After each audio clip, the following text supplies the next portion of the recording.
Thank you for listening to Life Improvement Radio. You are listening to a rebroadcast of a previously recorded show. We're live, the Mind Book Fair, powered by Life Improvement Radio.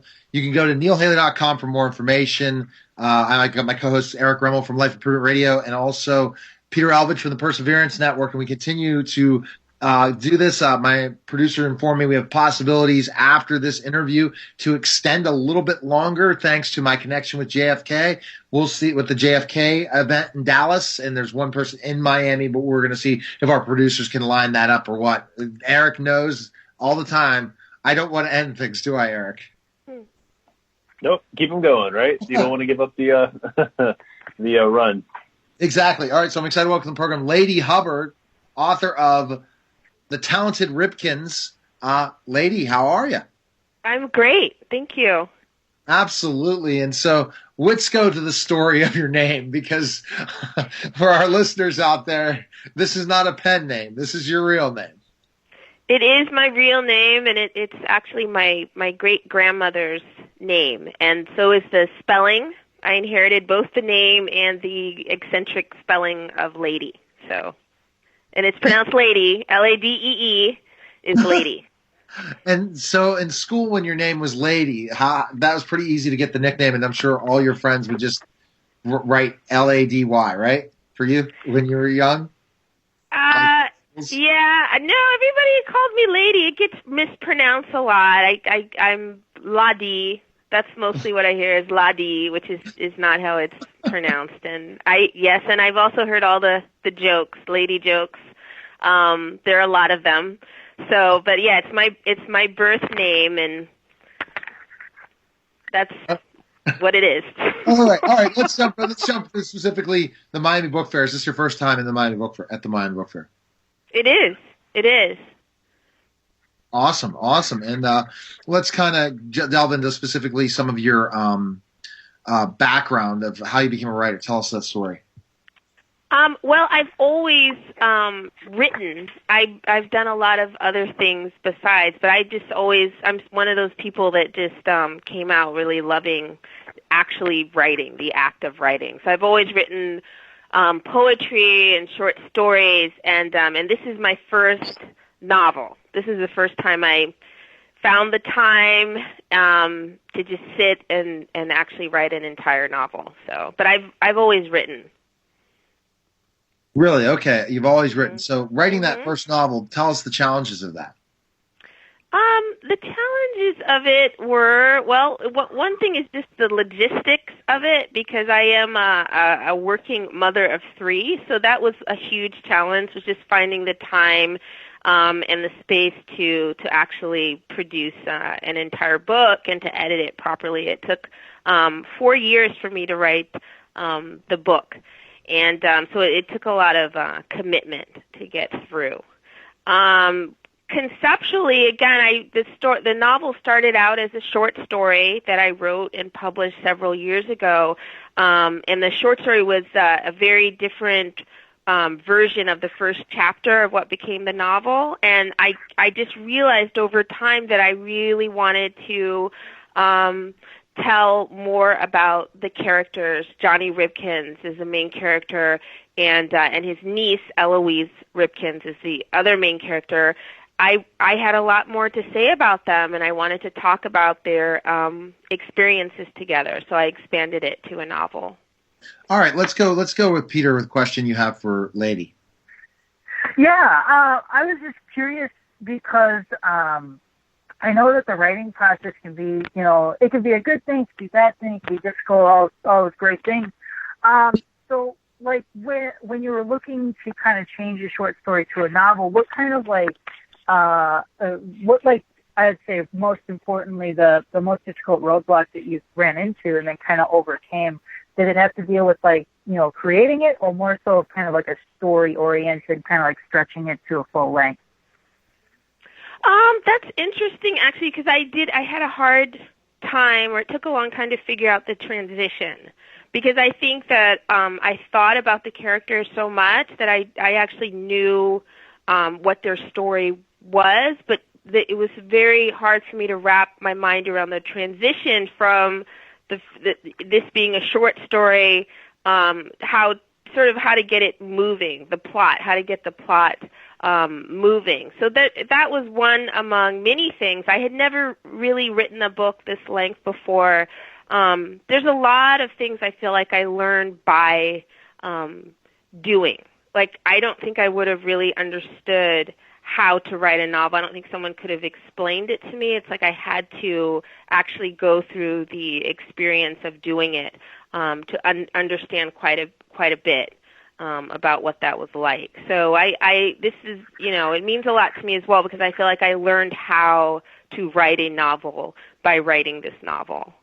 But that was the hardest part, was just getting from, you write a short story and it's over to how to move into the rest of a plot. Yeah. All right. The main. Oh, I'm sorry. No, I was going to jump right into the main characters, Ladee. Tell us the main characters in the story. Yeah. The main characters. Mm-hmm. Yes. Well, it's the family. They're the Ribkins. They're an African American family in Florida, and every member of the family is born with a unique talent. Oh. So one can scale any walls, one can pick any lock. There's Eloise, who's one of the main characters, and she presents her power. This is how she explains it, that she can catch anything that's thrown at her. And the other main character is Johnny Ribkins, who is her 72-year-old uncle, and he can make perfect maps of any landscape he passes through. So so that's basically, they're a family and they all have talents, and because these are unusual talents, and for the most part they don't know what to do with them, they often sort of manifest themselves as like idiosyncratic compulsions. So their value, they don't really have an intrinsic value unless the Ribkins can figure out what to do with them. So that's the premise of the book, basically. Awesome. Fantastic, Ladee. And I find this very fascinating in the fact that talents, you have all these variety of talents that are very, very gifted in certain ways. What was the reason for that? Is that something that you like to see people focus on, an individual talent in someone's life that is something that, not everyone can do, that kind of differentiates themselves and makes them special in some ways? Well, I think everyone does have a talent. The title of the book is, it's a reference to an essay by W.E.B. Du Bois called The Talented Tenth. And so it's I don't know, it's sort of funny but not a joke. So there are actually a lot of references in the book to class and race issues that emerge within the African American community. So in a sense, it is it's kind of a metaphor for the black middle class. The book isn't like I don't know, it's not an enactment of the theory of the talented tenth. It's more like sort of a riffs on Du Bois's essay. And it also it involves a lot of my own reflection on how people have responded to the essay and their interpretations of it over time. So. Wow. Okay. Peter, any other questions? Yeah. Neil, you're a mind reader. But anyway, I had an interesting question. So, like the talents in the book, is there any particular one that stands out to you, and did it kind of have like a personal reason as to why you added it to the book? Well, it's really interesting because it might seem a strange thing to say, but I actually did not really give that, like trying to figure out which talent belongs where, what the talents would be. It did not require a lot of conscious thought on my part, because the talents that they each have are very reflective of the characters' personalities. So it's almost like it's an expansion or an elaboration on the way in which each of these characters sort of negotiates the world, like how they deal with their own social reality. It's like an elaboration of that. So because the talents are so connected to their personalities, it actually felt very natural to me to give them these, I guess, unusual talents. So, yeah, I didn't. It's who they are. To me, it's just who they are. So. And that just happens. You create a character, and things just kind of they start to fit together, and all of a sudden, you're just like, this works out too perfectly. So awesome! Thank you for sharing. Yeah. Thank you. All right. Well, fantastic. And I think that do you have another book coming up after this? Do you have another book in the works? I do have one in the works. It's a historical novel, and it's actually involves an ancestor of the main characters in this one. So I'm still working on it though. But that's I'm gonna do next. Yeah. All right, lady, where's the best place we can find information on you and purchase your book and learn more about you? Where can we go? Oh, well, the book is available everywhere. You could go on Amazon or wherever. It should be it's in a lot of bookstores. But there's more information on my publisher's website, Melville House. They have all that information about it. So. All right. Well, fantastic. Thanks again for coming on the show, and best of luck in your ventures. Thank you so much. Thank you.